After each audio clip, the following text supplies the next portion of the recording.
and welcome to our today's virtual talk.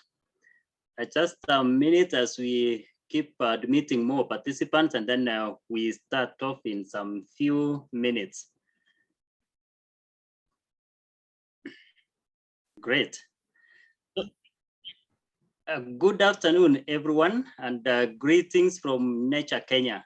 It is indeed a great pleasure for us to host you yet in another virtual talk entitled Taita Hills, a global biodiversity hotspot under threat, which will be presented to us by Dr. Geoffrey Mwachala. Welcome everyone. Just to request each and every one of you that when you are signing in, log in using your name so that it makes it easier for us when we are entering our attendance register. And also, I will request that we all remain muted so that we give our speaker for today an ample and optimum time to exhaust this presentation. And also, should you have any question, any compliment, or any comment, you can raise them through the chat box, and we will strive our level best to go through each and every at the end of the presentation. During the interactive session, when we'll be going through the chat box, you can always raise your hand, and then we will enable you to ask or to give a comment that you may be having. So just a quick introduction of our speaker for today, Dr. Geoffrey Mwachala from the National Museums of Kenya. His research interests include plant systematics with special focus on hibiscus and dracaena in tropical Africa. He served as editorial advisor for 22 volumes of the flora of tropical East Africa, and has a keen interest in herbarium management, especially in improving access to data from these collections. He has carried out botanical expeditions in Cherangani Hills, Kakamega Forest, Kitui, Kilifi, Kwale, Nandi, Taita Taveta, and Tana River. In his career, Dr. Mwachala has authored some 35 works, including reviewed research papers, books, book chapters, and popular articles. In addition, he has described 14 plant species and collected 4,200 plant specimens that have been incorporated in herbaria in Kenya and duplicated overseas. He is currently the editor-in-chief, Flora of Kenya Project, a Chinese Academy of Science, National Museums of Kenya collaboration, and a member of Plant Committee of Nature Kenya. In this talk, Dr. Mwachala discusses the biodiversity of the Taita Hills and outlines the threats they face. He explains the rationale for enhanced conservation of the forest, then explores the need to integrate cultural values in the conservation agenda. That is a brief summary of the talk that Dr. Mwachala will be taking us through today. My name is Richard Kipngeno. I will be moderating this talk, and I work here in Nature Kenya as a boarding and membership officer. So ladies and gentlemen, allow me to welcome our today's speaker, Dr. Mwachala, on stage. Welcome, Dr. Geoffrey. Thank you very much, Mr. Kipngeno. And I want to say that it's my pleasure to be able to address this virtual meeting today.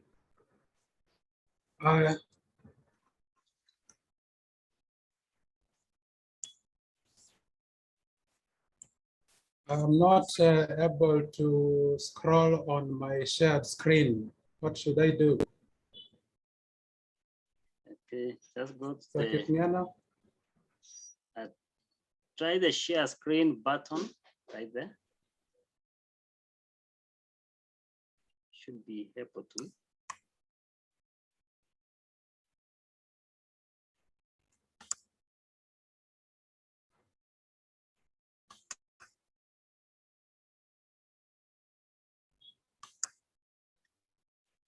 There's a share screen button just below where the presentation is. You can see.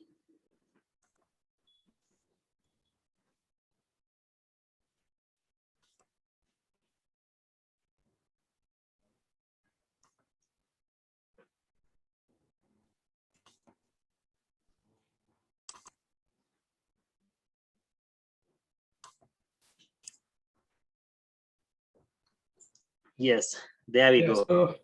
Okay, thank you. I will carry on. I want to, this afternoon, share with you some experience and some perspectives to do with the issue of conservation of biodiversity in the Taita Hills. I'm sharing my screen, but I cannot seem to.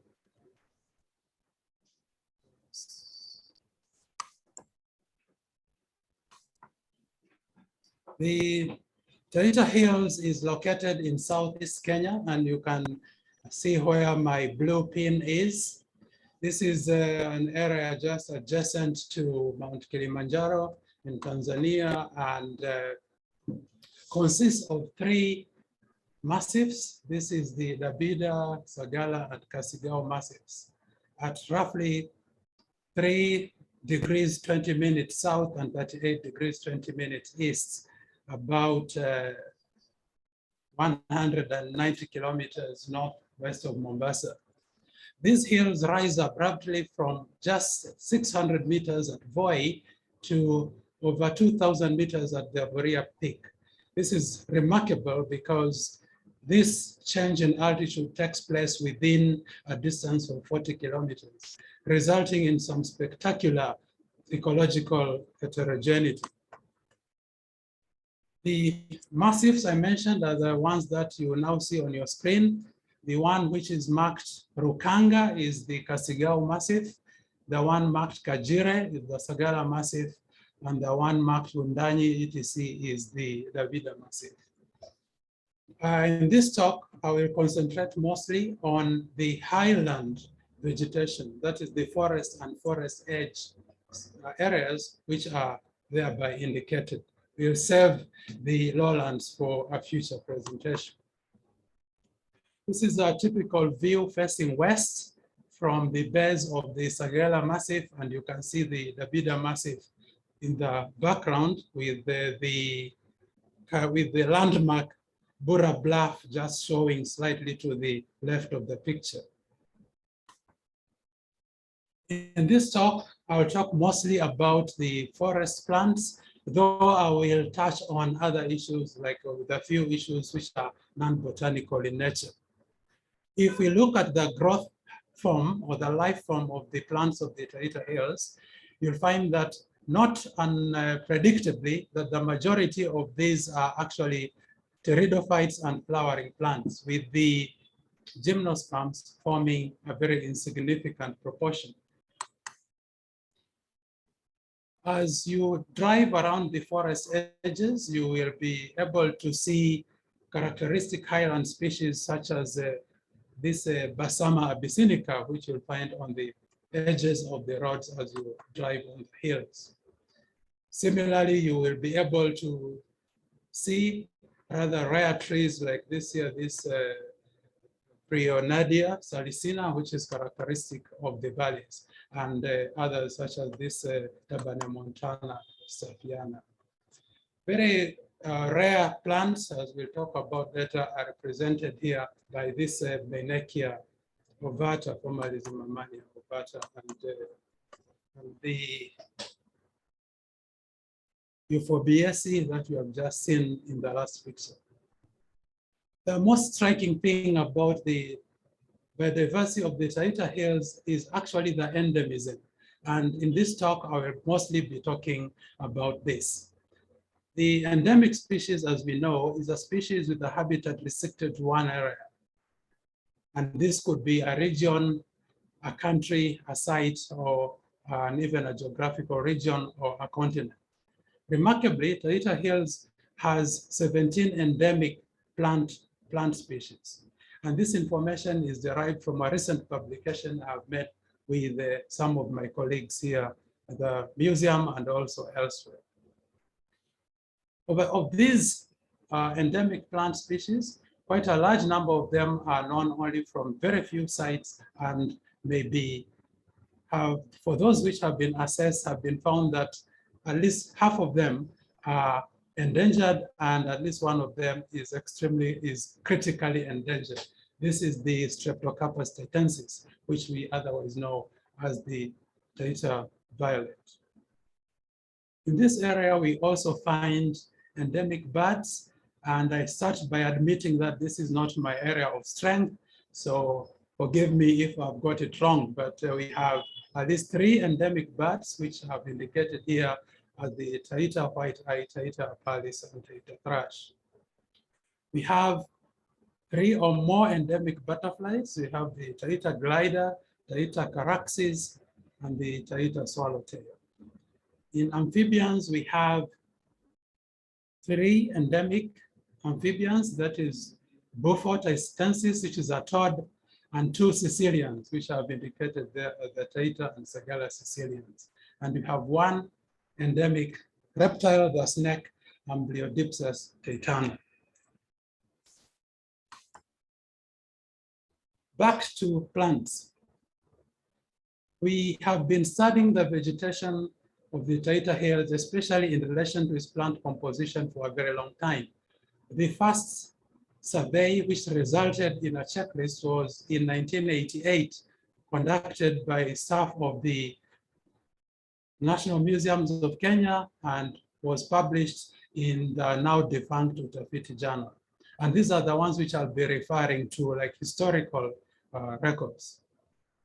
More recently, in the 21st century, my colleagues and I have either found new records of plants unknown before from the Taita Hills, or indeed come across real species which are new to science. And in this picture, you can see shrub Acridocarpus taitensis, which is published as a species new to science.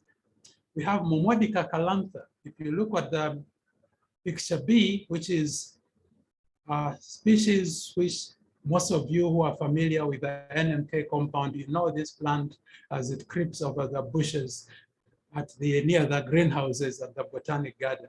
But for the first time, 2 years ago, it was found in the forest fragments of the Taita Hills. And to the right, we have another new species, which is Zeneria tuberifera, which has recently been also described as a species new to science from the Taita Hills. So from the background that I had stated, I find that the biodiversity of the Taita Hills is incompletely documented, that the initial surveys were good, but clearly a lot more needs to be done. And this outcome strengthened the case for conserving the Taita Hills as a habitat for species and also as a habitat for people. On the forest edges, you find more widespread plants. Here we have at the edge of the Ngangao forest, we have Phoenix reclinata, which is a widespread species of palm, and one of the rare species, not quite endemic to the Taita Hills, but endemic to the Eastern Arc Mountains of Kenya and Tanzania. Here is a Streptocarpus coalescens, a close relative of the Taita violet, but which is much more widespread, and which you are definitely going to see if you explore the forest and forest edge environments of the Taita Hills. You'll also find epiphytes, such as these peperomias growing on mossy tree trunks, and these are really indicators of the habitat quality. Despite the challenges that we face, the forest habitat quality in the larger forest patches, such as Ngangao and Bololo, is still very good, and we can maintain the biodiversity which is there if we are prepared to take the steps which I'll discuss shortly. We also have epiphytic ferns such as this Lepisaurus excavatus, really beautiful fern. You just see that actually its rhizome is creeping on the tree trunk, and you can see the brown, perfectly circular reproductive structures, which we call sori, showing clearly on the underside of the fronds.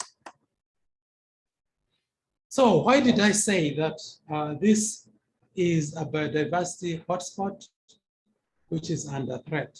I've already shown you in terms of the high endemism, the fact that we are still discovering new species, that this is an area which is obviously extremely biodiverse for its geographical coverage. It's a relatively small geographical area, yet its diversity is amazing. The threats which we have identified are One, the expansion of subsistence agriculture. This is related to the population growth, but also related to the move out towards more commercial agriculture from what was purely subsistence agriculture. Secondly, we are faced with overgrazing. This is particularly serious in the forest edges and forest areas, especially when it is extremely dry. I will touch on this again in a moment, the issue of overgrazing in the forest area. We have ongoing harvesting of trees for construction of shelters, school, public buildings, as well as for sale. And this is attested to by the fact that a lot of the wood which is being harvested is not even mature trees. It is sort of saplings which are used to make scaffolding and supports in construction sites, both in the hills and elsewhere. So you find that this limits the regeneration of the vegetation because a lot of the trees are being harvested when they are still young. And we have, as in other parts of the world, the introduction of alien invasive species threatening the indigenous species. So an example of an alien invasive species, which we all know quite well, is Lantana camara. So I've said that we have these threats and we have the high biodiversity. But we need to understand, why should we conserve the Taita Hills forest and the species contained there? This is because forests in the Taita Hills, as well as elsewhere, offer many free benefits to humans, which we call ecosystem services. This could be provision of fresh water, could be provision of pollination services, could be provision of cultural values, and also the enhancement of the aesthetics, improving the quality of the life there. Forests provide income and all savings from harvesting forest products such as timber. Forests are a source of generation, storage, and exportation of drinking water for humans. They help hold rain and mist, refill underground aquifers, cool and clean the water. Plants contribute to the purification of air by absorbing carbon dioxide and emitting oxygen. And this adds or contributes to the regulation of Earth's temperature and weather patterns. As we know, carbon dioxide is a greenhouse gas, and therefore encouraging its sequestration by the vegetation, therefore is likely to lead to a steadier temperature of the Earth. The forests anchor the ground and intercept water from rainfall and release it slowly, reducing it to the surrounding forests and farmlands. In the case of the Taita Hill, this is a point that I cannot reiterate, I cannot overemphasize: anchoring the ground, holding the soil in place. In 2019, we had a lot of rain in the country. And in the 5 years leading to 2019, there has been much decimation of the vegetation, cutting down individual trees or whole stands of trees for commercial timber. And at that time, when we had a lot of rain, we saw what this led to. We had very severe landslides, including the loss of many homes because of the landscape, the slopes, which are no longer as stable as they used to be. So this is not only a question of theory, but also a real question of human safety, which we need to think about. As I said earlier, forests contribute to the beauty of the environment. So what does this mean? Why is beauty valuable? Because many ecotourists would visit such places to just enjoy the environment and therefore create economic benefits to the local residents and help incentivize nature conservation. I want to explore an area which hitherto has rather been neglected when we speak of biodiversity conservation, is to bring in the issue of traditional shrines and monuments and biodiversity conservation. most of the Taita Hills forests and other landscapes hold traditional shrines of the Taita community. Under the current constitutional dispensation, such community shrines are considered county monuments and whose conservation is the responsibility of the county governments as trustees of the local communities. Unlike cases like in the Sacred Kaya forests, where some of them have been identified as national monuments and therefore have received greater attention from the national and international environment, the shrines there in the Taita Hills remain largely in the hands of the local people and the county government.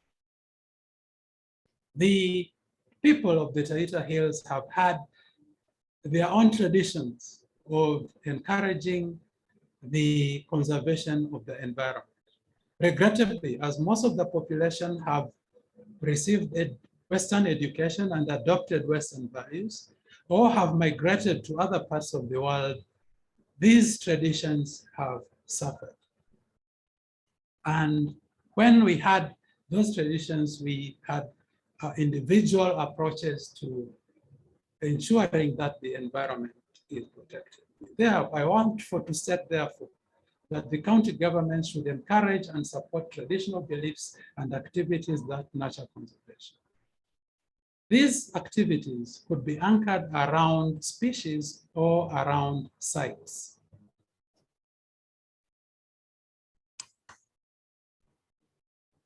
I will run through a few of the shrines that I've been able to explore and been able to get information on, and then later on I will conclude by talking about individuals and what could happen there. In the Ngangao forest, we have at least one shrine, the so-called the mother of the forest, which is a site which has been venerated for more than 300 years. And if we had traditional beliefs being re-encouraged, being renovated, then we can use this symbolic site to strengthen the conservation of that particular forest site. At Rongeju, this is the densely populated ridge just to the south of Mbololo Forest. We have the Kisachi Chandile, which is a shrine which is relatively well preserved and is thought to be still actively used by the community. We have the Kino caves, which are mostly around cultural history. These are the caves which are most associated with the Mau Mau struggle for independence in the Taita Hills. Unfortunately, the land around these caves has largely been cleared, but this site could form the core or the central part for use as the basis for community restoration of threatened species. These caves are probably the most visited caves, which are also a shrine. On the Sagala Massif, we have this Mwanakaviri, which was used by the community as a community hideout during the Second World War. You could think of this as probably the equivalent of the Ukrainian bunkers at the present time. We have Buria Hill Cave, which I would want to get input from somebody who is familiar with the site. I've not seen this particular site, and I would love to get more information out of this. Also in the Ngangao forest, we have a cave. As many traditional shrines based on caves in the Taita Hills actually contain human remains, and this one is contained human remains, but we don't know whether it is still active or not. Mwachora and Somoto, which are near the town of Undanyi, are the traditional gallows where social misfits were executed. They are nominally protected by the community, but we could do a lot more using the already existing protection status to bring in issues of biodiversity conservation. Earlier in the talk, I had mentioned about the introduction of alien invasive species. And especially these two sites have suffered the introduction and establishment of both eucalyptus and Acacia myansiae, which should really be selectively or progressively replaced by indigenous vegetation, because the indigenous species may have the stories around them which would strengthen the case for the community conservation of these areas. I've done my best to speak about the sites, and these are some of the species that I would like to see reintroduced to these areas so that they form the basis of the community conservation of these areas. We have Ficus thorningii, which is venerated as the tree of peace and is usually not felled in the process of cultivation or building. Culturally, people are not supposed to quarrel around this tree, and peacemaking meetings were frequently held in the same environment. And it's also a source of bark fiber used in traditional crafts. Again, these trees traditionally were culturally protected, but we are now faced with a situation whereby, as I said earlier, a lot of the new generation are moving away from these values, and therefore this is an area where we need to explore new ways, apart from simply planting or clearing, but to reintroduce the traditional education in the values of the community to protect this plant. We have Erythrina abyssinica, which is planted near homesteads or footpaths or left standing in cultivated land. This tree is traditionally believed to be useful in driving away evil spirits from the livestock, and the seeds are used in divination. Similarly, we have, as with other ficus trees in other parts of the country, Ficus sycomorus was referred to as a water plant, in that it is believed to keep springs flowing, and it was also used as the reference point in the shrines for rainmaking or figure ritual sites. I mentioned earlier the destruction we witnessed in 2019, but largely over the last 20 years or so, a lot of ficus trees have been removed either by intention or because their habitat was lost and therefore they fell over or died naturally. I can't help wondering whether the problems we have faced in the last 2 or 3 years may not be related to the removal of these protective species. Similarly, we find Ficus lutea also is has values protecting the community. We have the wild banana, Insecta ventricosa, which is also used in divination. And in terms of starvation, it can also be a source of food. And we have, as the last of the plants in my discussion today, is Dracaena fragrans, which is usually used as a boundary or gravesite marker, and is also imbued with supernatural properties. I want to very strongly advocate that these species should become part of the whether reforestation or afforestation or enrichment of local forests, so that we can buy in the knowledge and tap into the knowledge of the generation which is now about to move on. I've said earlier that zoology is not my strong point, but I have 2 references here of the Ngelekele bird. I'm not sure which that bird is. There's also a species of an owl and snake here, which may be a night adder, which are thought to be bearers of ill omen and greatly feared. And any encounters would lead to issues. I'm not sure how we can use these properties to strengthen the case which I've just been trying to make, but I'm sure we can find a way.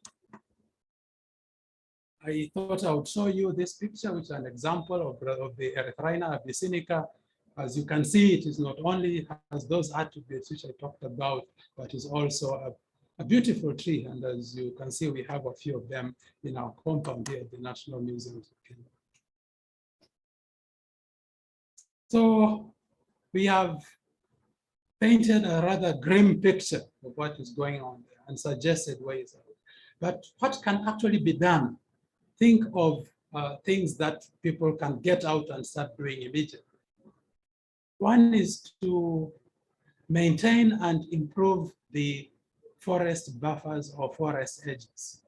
And the first one, remember we had said that forest grazing is a bit of a problem, is to expand the zero grazing program, which has been adopted to a significant extent, but we still need to work on it, because if you have seen the level of overgrazing on Vuria Hill, for example, it is clear that this technology has not been adopted by all the members of the community. I have just outlined at length promotion or revival of cultural traditions and practices that advance the conservation agenda. I have in mind the model that has been used in the Sacred Kaya Forest of the Mijikenda community, where we not only have a cultural regeneration, but also biodiversity conservation going in hand in hand. We want to actively involve the community and nonprofits in conservation efforts. A lot of work is being done in the area that I've talked about in this direction, but of course, a lot more can be done. I want to make the last point, because I think it is something which at Nature Kenya we are particularly proud of, that we should explore and enhance the possibility to acquire land from local populations and dedicate it to nature conservation. Increasingly, even when more land is opened up for agriculture and we destroy the indigenous species, or we allow forest grazing to continue, we find that these activities are not really economical. So at Nature Kenya, as we've been exploring the possibility of acquiring land, we have the land which we take an effort. And I think that this is an area which we can grow on. We engage with the local people so that they either acquire the land permanently or dispose of it permanently or make it available for conservation in exchange for some monetary compensation. All these things that we are suggesting will not be sustainable if we do not involve the next. Nature Kenya, we are doing this very well, involving the next generation, both on the ground and in our programs. But I really feel that if we are to have to make great strides here, we need to and members of the community who relate to the issue of conservation. And we should make this part of our agenda in all engagements that we have with the community. This is the end of my presentation. Thank you very much for your attention. Thank you very much, Dr. Mwachala, for that insightful presentation about Taita Hills, the global biodiversity hotspot under threat.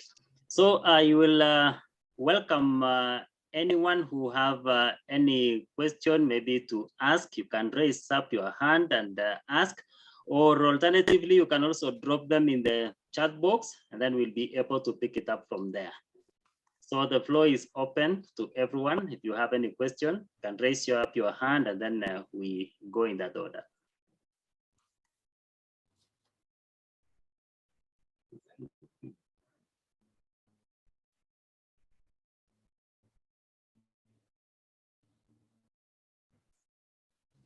Okay, from there's one question that has come from Ian Francis. What is your opinion about the impacts of non-native exotic tree plantations on plant conservation in the Taita Hills? And what is potential for converting plantation to native forest?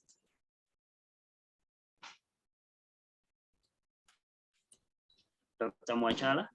Thank you. I sort of wanted to steer clear of the issue of impact of non-native tree species. but this is really a matter of very big concern to me. I have, during my work in this area, I have a forest which I like visiting, and most of it is cultivated pine and eucalyptus trees. And in the pine and eucalyptus trees, the ground cover is negligible. It's mostly bare ground. While in a small pocket where we have indigenous vegetation of Albizia and Bredelia and figs, the ground cover is complete. And I cannot help but imagine that before the pines and eucalyptus were planted, that hillside had a good ground cover of indigenous vegetation. So I think that these species, including others like cypress, have really devastated the local biodiversity. And as much as possible, we need the timber, we need the wood, but I believe that we can get the same materials from less harmful indigenous species. Okay, thank you very much for that. I saw Gilbey Obunga has raised his hand. Maybe Gilbey, you can unmute and raise your question. Yes, good afternoon. Mine is not a question per se, but an appreciation and probably adding one or two. There is the issue of fire in Taita, which is also emerging as a threat, more so in the exotic plantations, where during the dry seasons, there's a belief that when you do burn forest, then the rains come quickly, in quotes. So it's also an emerging threat to Taita Hills forest. Again, I have to congratulate Dr. for his presentation. I must say that it has come at the right time. Now that Nature Kenya is working towards restoring over 60 hectares of Taita Hills.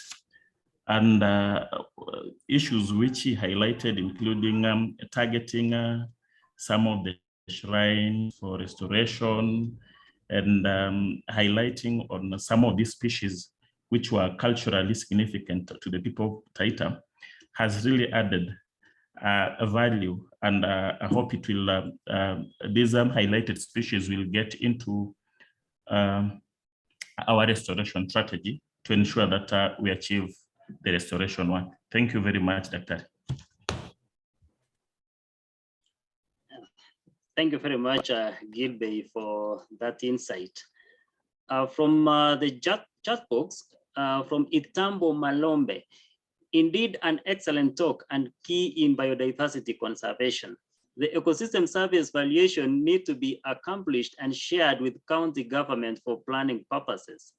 Also, incentives, into bracket more, need to be explored in support of the local communities, as the community support towards biodiversity conservation in Taita is among the highest and the best in Kenya. Good, thank you. A question from Rupi Mangat. Taita Hills are so populated. Is there family planning there? That's a big variable if the biodiversity is to be conserved. Should I react to that?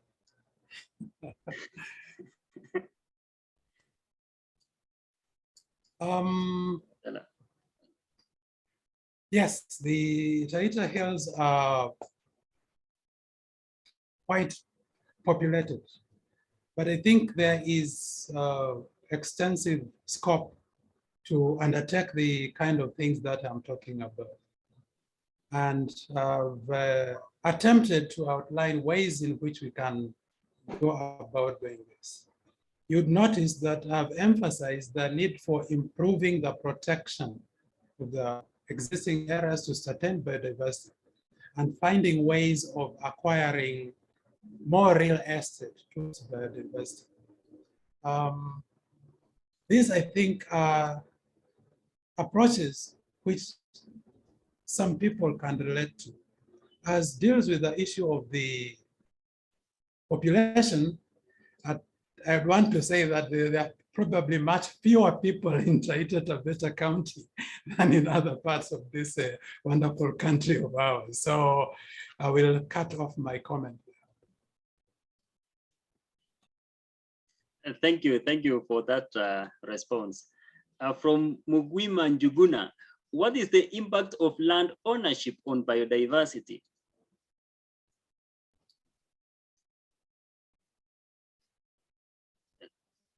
Land ownership policy or law in Kenya is to a large extent inimical to the conservation of biodiversity. This is because whether it is stated in law or implied, is such that every landowner can do what they want with their land. So I think we have a disconnect there, that landowners should be incentivized to contribute to the conservation of biodiversity. And the example of acquiring private land and committing its conservation is an approach to overcome this handicap, even as we await a reform in the land tenure management in this country. Okay, great. Thank you for that. From Heather Elkins, Nature Kenya has a program in Taita. How are they addressing the issues raised?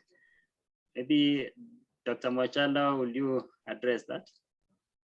I'll respond to, but as I'm not in the line management of Nature Kenya, I would invite the office to contribute to this.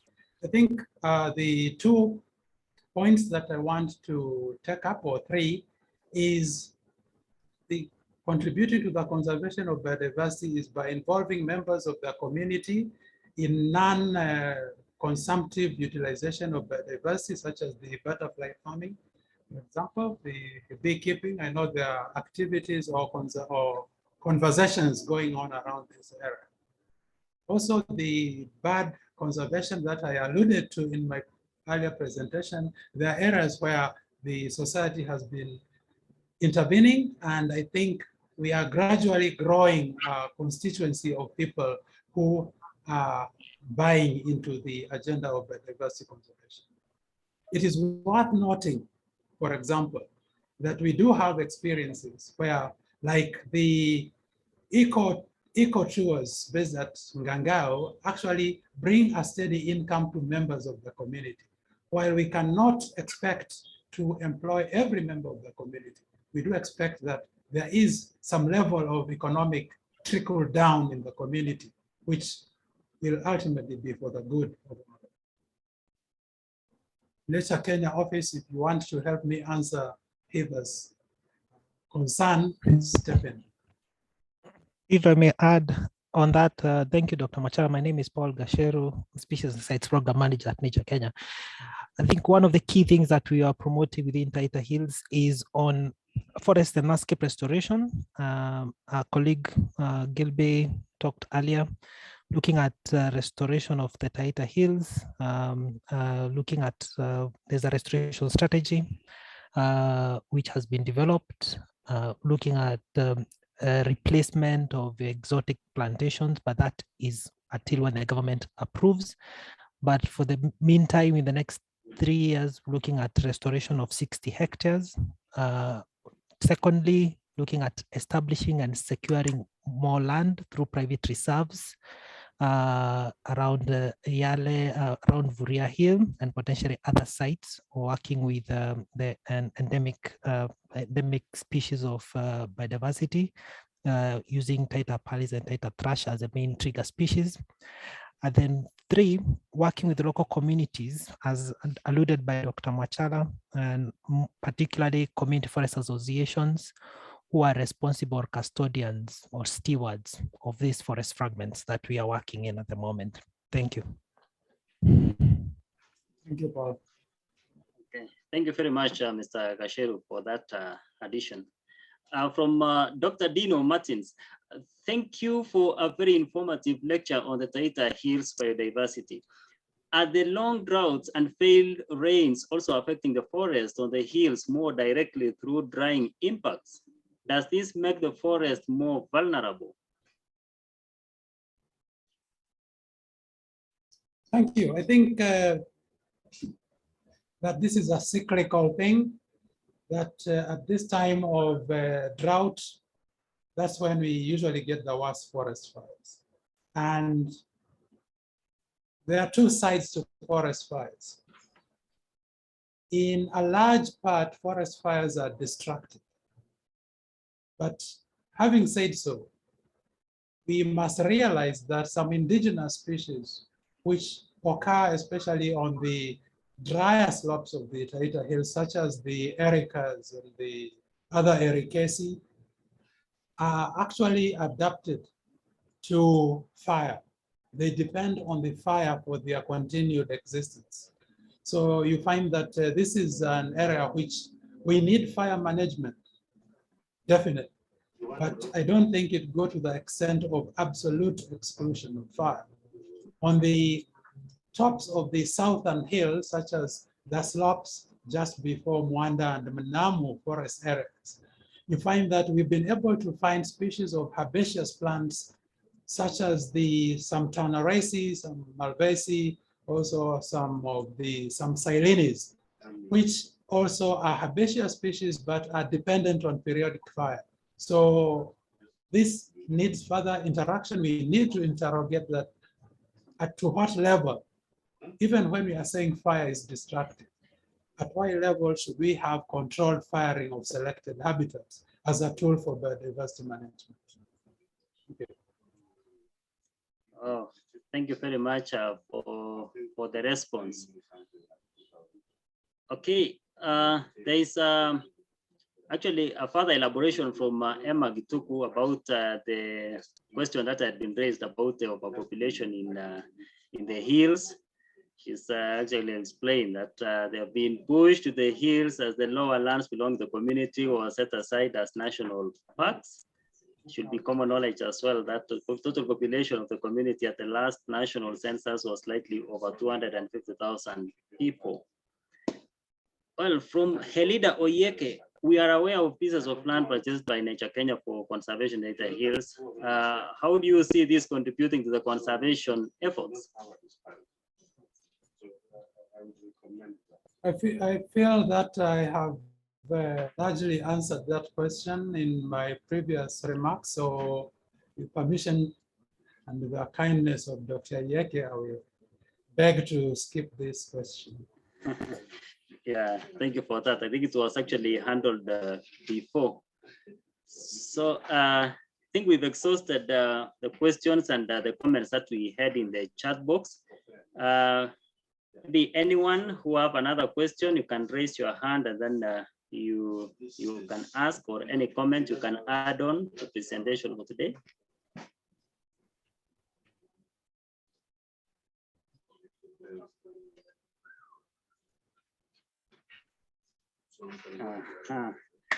Okay.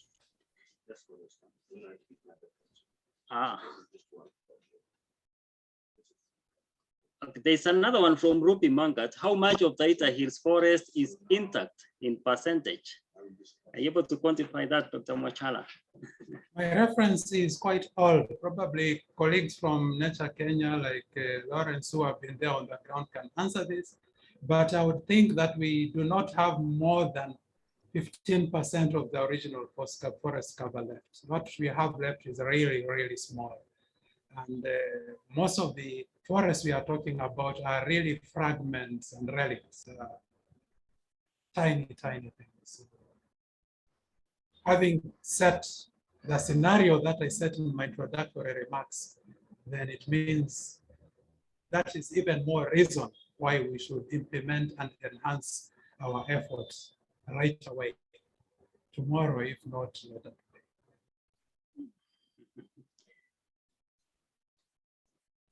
Okay, thank you very much for that response. Maybe, nice. Anyone with any other question or comment, compliment?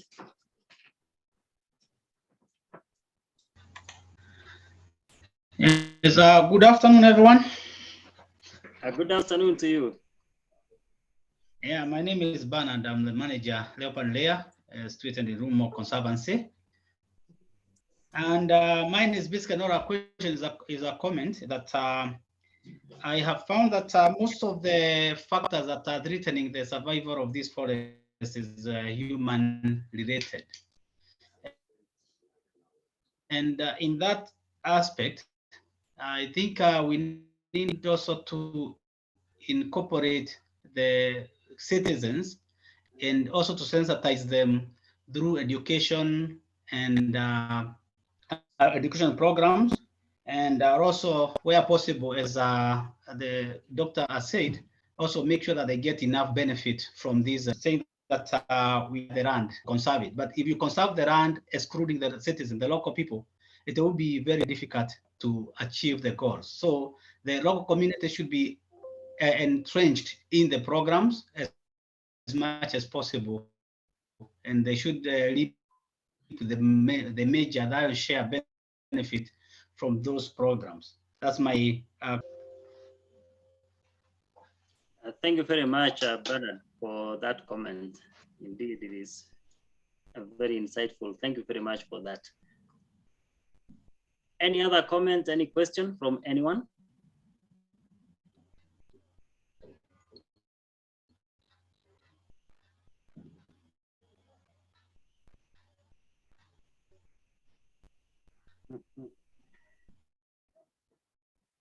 Okay, I don't think that, I think everyone is okay. Seems there are no more questions, no more comments. So we have come to the close of our today presentation, actually our today's virtual talk. And thank you very much, each and everyone, for creating time to join us virtually. We're also organizing for another talk for next month, which we will be communicating to you in due course. Thank you very much. And to our today's presenter, Dr. Mwachala, thank you very much for taking us through the insightful talk. It has really been very engaging and very interactive. From Nature Kenya, we wish each and every one of you a great weekend ahead. Thank you very much and stay safe.